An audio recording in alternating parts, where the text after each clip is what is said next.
La célèbre station balnéaire du Touquet peut devenir, le temps d'un week-end, un haut lieu des sports mécaniques. C'est sur la côte d'Opale que débutait le championnat de France des rallyes les 18 et 19 mars dernier.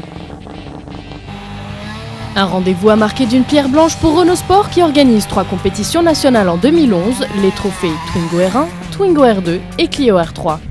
Autre événement de ce premier rendez-vous de la saison, les débuts en compétition de la toute nouvelle Mégane N4.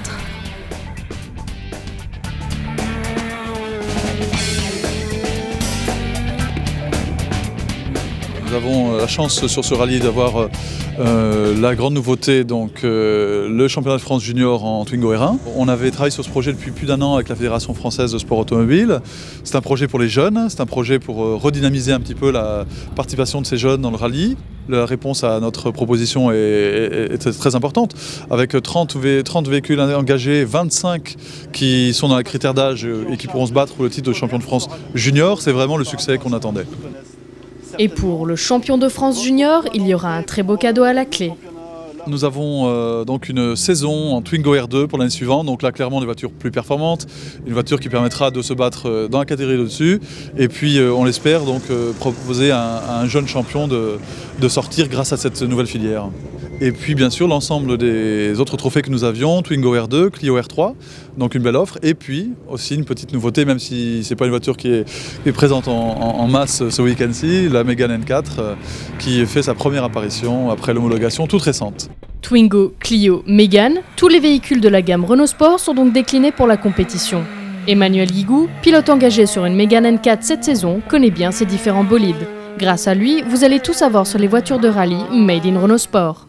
Si à mon époque, quand j'ai débuté, la Twingo R1 avait existé, je serais vraiment parti dans cette auto-là, avec cette auto-là, parce que c'est vraiment une auto qui est, je dirais, abordable pour les jeunes, qui permet de faire de belles épreuves. C'est important d'apprendre le championnat de France. C'est une auto plutôt facile à conduire, avec une boîte de série, un couple court.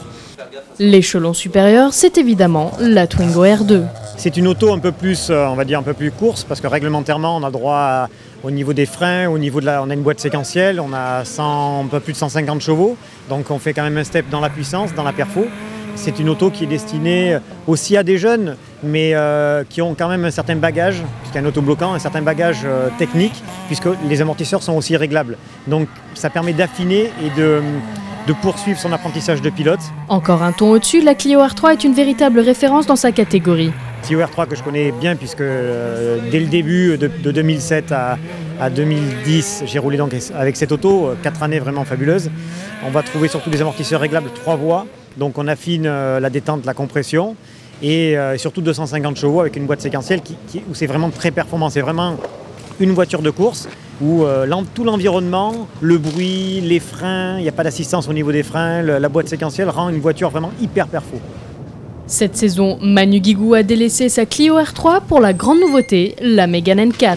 On avait déjà fait des tests donc, par rapport à la Clio R3 qui était le modèle le plus performant de la gamme Renault en compétition rallye et il s'est avéré que les ingénieurs ont tout fait pour développer le produit et que la voiture soit plus performante qu'une Clio R3. C'est une auto avec une boîte en H, donc classique, avec un autobloquant, c'est une Groupe N. Mais malgré tout, il y a quand même des freins, ça fait 280 chevaux, beaucoup de couple, un frein à main hydraulique. Donc ça reste vraiment une voiture de course et vraiment très sympa à conduire. C'est un peu la tradition dans le Pas-de-Calais à cette époque de l'année, il pleut à un moment ou à un autre. Dès les premières épreuves spéciales, les pilotes vont devoir affronter des conditions particulièrement difficiles. Vous l'avez compris, le trophée Twingo R1 a été imaginé pour les jeunes pilotes. Parmi les 30 engagés sur cette première épreuve, 25 ont moins de 25 ans et peuvent donc prétendre au titre de champion de France junior, décerné par la Fédération française du sport automobile. Nous avons suivi un de ces juniors tout au long du week-end. À 18 ans et quelques mois, François Humeau dispute sa toute première saison en rallye. Et le moins que l'on puisse dire, c'est que le sport automobile est une passion qui se transmet de père en fils chez les Humeau. J'ai 63 ans, je m'appelle Jean-François Humeau, bien sûr. Vincent Humeau, 40 ans. Et François Humeau, 18 ans. Donc on lui a donné la chance, avec mon père, on lui a acheté la voiture et puis la saison, on a cherché quelques sponsors qu'on a trouvés et voilà. On parlait beaucoup de rallye avec mon père et mon grand-père. Et Un jour, mon grand-père a vu que Renault faisait un trophée Twingo R1 pour lancer les jeunes. Donc vu que on était passionnés, on s'est dit pourquoi pas se lancer et profiter de l'occasion. C'est énorme quoi, les structures c'est très gros et donc au début ça fait un peu peur mais on s'y habitue et on prend du plaisir une fois qu'on est là quoi. On regarde pas vraiment les temps parce qu'on apprend tout, l'auto, le rallye, puis avec les conditions qu'on a c'est pas ce qu'il y a de plus facile mais vraiment du plaisir quoi. S'il n'est pas encore question pour François de jouer les premiers rôles, d'autres pilotes sont bien décidés à marquer les esprits dès le premier rallye de la saison. En 3 spéciales, Quentin Gilbert s'impose comme le patron du trophée. Il en est le premier surpris.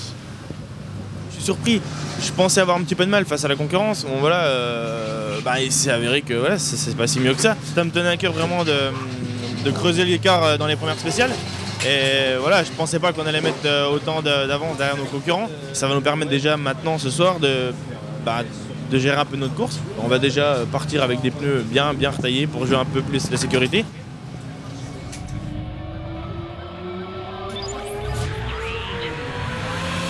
Contrairement à ses adversaires, Quentin Gilbert ne connaît pas le moins de soucis lors de ce rallye. Nous sommes à bord de sa Twingo sur les petites routes du Pas-de-Calais. Le pilotage est propre, précis et cela fait la différence à l'arrivée. Quentin termine la première étape en tête avec une belle avance de près d'1 minute sur Erwan Martin. Ça s'est bien passé, on a découvert la voiture au check-down. Et donc là c'était les spéciales d'essai si on peut dire, l'essai grandeur nature. Et donc ça a bien marché, c'était des spéciales qui étaient vraiment en salle et tout ça. Donc on a géré pour essayer de ne pas faire d'erreur, on n'en a pas fait. En espérant que ça continue quoi.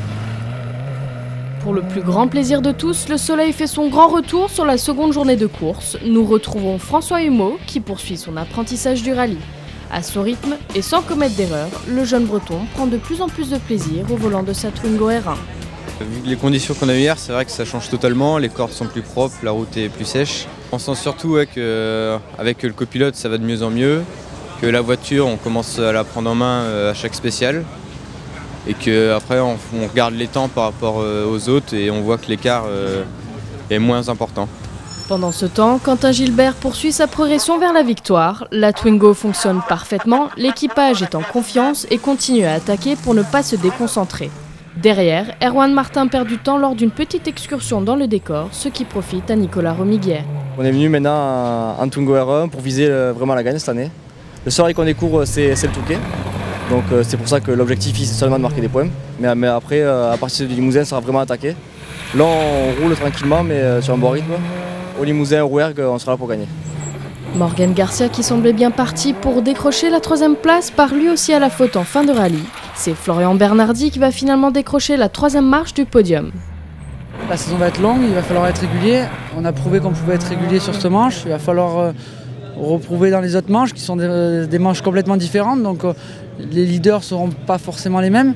Il faudra être là sur toutes les manches et c'est ça qui va être le plus dur. Il faudra être à l'arrivée de toutes les manches je pense pour pouvoir être premier vu qu'il y a très peu de manches. Il n'y a que 6 manches donc voilà. Mention spéciale à Sébastien Chardonnay qui avait perdu tout espoir de victoire le premier jour. Auteur de 4 scratchs le samedi, l'ancien pilote de Formule Renault remonte jusqu'à la 5e place. Mais le grand vainqueur de ce rallye du Touquet, c'est bien Quentin Gilbert. Patrick, le papa, n'est pas peu fier de la performance de son fils. Nous, on est un des plus vieux agents Renault de France. On est agent Renault, je crois, depuis 1923 de père en fils. Donc ça fait déjà quelques années qu'on travaille pour chez Renault. La petite Twingo, c'est nous qui l'avons montée de A à Z, entre les mécanos, Quentin, moi-même, etc.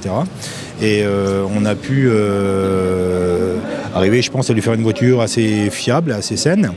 Et puis il a l'air de se faire plaisir. Bon, il avait plutôt l'habitude de plus de chevaux, puisqu'il roulait avec Matteo Maxi l'année dernière. Ça le change vraiment, mais il est amené très content. Je suis vraiment mais alors très heureux quoi, de finir sa première manche du championnat de France junior et trophée Twingo R1 la première place. C'est un rallye très piégeux, il faut faire attention partout, il y a des pièges partout et c'est vraiment du vrai rallye quoi. C'est le Touquet. Il reste 5 manches, ça va être très long, mais j'ai hâte d'être au Limousin. C'est un très beau rallye, notamment avec les spéciales de 50 km. Et là, c'est pareil, ça va être encore plus dur que le Touquet. Il va se passer énormément de choses. Et le championnat va être encore long, mais on sera là pour défendre notre place de premier du championnat. Pendant que le champagne coule à flot sur le podium, François Humeau vient lui aussi à bout de ce rallye du Touquet. Être à l'arrivée d'une épreuve aussi difficile, c'est déjà une première victoire. L'objectif de finir le rallye atteint, avec l'auto on n'est pas sorti, l'auto est toujours aussi propre et une nette amélioration tout au long du rallye. Je commence à franchir le cap un peu plus vite, dans les rapides où je freinais beaucoup et là dans la dernière c'était de nuit et on a amélioré d'1 minute par rapport à ce matin. Bon, on faisait quand même un temps inférieur à tout le monde, mais là on est très content de notre perf ce soir. Je pensais pas que ça allait être aussi sale et c'est quand même surprenant de voir ce que les premiers nous laissent derrière. Et c'est vraiment impressionnant les gros passages qu'ils font. Nous c'est quand même dur avec les petites autos, mais on s'y fait et c'est le rallye et en fait c'est sympa. Intéressons-nous maintenant au trophée Twingo R2, premier leader. Stéphane Consani sortait de la route et laissait Laurent Cloutier faire la course en tête. Solide leader à l'issue de la première étape, il voyait ses espoirs de victoire s'envoler le samedi matin, en cause un flexible de frein débranché. Le problème c'est qu'après on n'avait plus que le frein à même pour freiner l'auto, donc on a perdu plus de 10 minutes là, sur le classement. Donc là, de toute façon c'est fini pour le rallye du Touquet, on ne le gagnera pas, mais on va essayer de continuer à prendre de l'expérience avec l'auto, essayer de régler la voiture un peu mieux et se préparer pour le Limousin maintenant. Romain Salinas récupérait la tête qui ne lâchait plus jusqu'à l'arrivée finale. On a été dans le coup dès le début, après on a su attendre, on a su gérer la course. On sait qu'on pourrait rouler plus vite, mais on a voulu faire la sélection. La sélection s'est faite par derrière, donc on est content de notre course. J'ai fait 1000 km pour traverser la France, donc c'était quand même un objectif de finir devant. Mais est-ce que j'avais le niveau? Je ne savais pas, donc là maintenant on sait qu'on a le niveau pour finir devant. Donc on va voir au Limousin qu'est-ce que ça va donner maintenant. Du côté du trophée Clio R3, c'est un pilote belge qui a dominé la concurrence. En tête de bout en bout, Chris Prinsen n'a laissé aucune chance à ses adversaires. C'est vraiment une grande satisfaction, on prend le maximum des points ici, ce qui était vraiment important aussi pour nous. Comme les autres rallyes, je ne connais pas, je connais uniquement ici le Touquet et le Var en France. Donc ici je voulais vraiment prendre la victoire chez les Clio et voilà. En revanche, la bagarre pour la deuxième place a fait rage entre Thomas Barral et Eric Maufray. Barral a pris le dessus sur le double champion en titre, mais Maufray est bien décidé à prendre sa revanche sur un prochain rallye. On se quitte avec les images du Touquet. Prochain rendez-vous les 3 et 4 juin avec le rallye du Limousin.